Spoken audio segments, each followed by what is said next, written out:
তো ঈদের মার্কেট কি করেছেন? আমাদের ঈদের মার্কেট করা, ঈদের পোশাক কেনা আর মাউন্ট এভারেস্ট জয় করা একই কথা।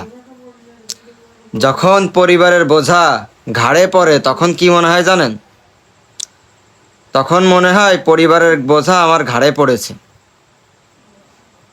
যখন বাজারের ব্যাগটা হাতে নিয়ে বাজারে বের হই তখন কি মনে হয় জানেন? মনের ভিতর মনে হয় যেন বাজারের ব্যাগটা আমি হাতে নিয়েছি।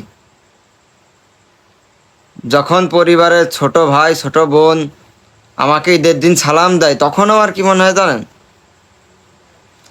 মনে হয় যেন ওরা আমাকে সালাম দিল। দেখুন, ঈদের দিন তো আর কেউ এমনি এমনি সালাম দেয় না। এমনও তো হতে পারে যে ওরা আপনার কাছে সালামই চাই। না, দেখুন, একটা কথা আমি বিশ্বাস করি যে প্রবাদ বাক্যে আছে, যদির কথা নদীতে ফেলতে হবে। মানে ওরা আমাকে তো সালাম দিছে, তো সালামের উত্তরে আমি দিয়ে দিই। ওরা তো সালামি চায়নি যে আমি সালামি আর দিব, যত ঈদের দিন হোক। শুধু তাই নয়, জীবনের সব থেকে কষ্টের বিষয় কি জানেন?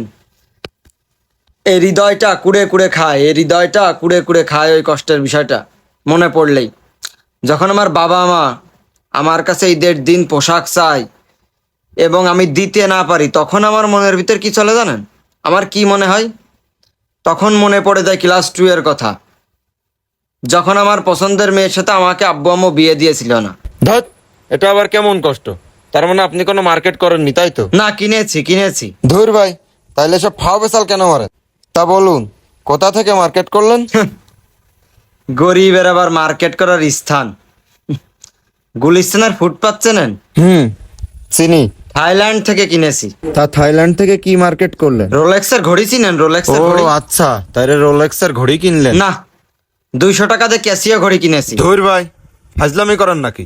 200 টাকার ক্যাসিও কেনার জন্য কেউ থাইল্যান্ড যায়? না, মানে ব্যাপারটি হলো ঘড়ির দোকানের নাম ছিল থাইল্যান্ড।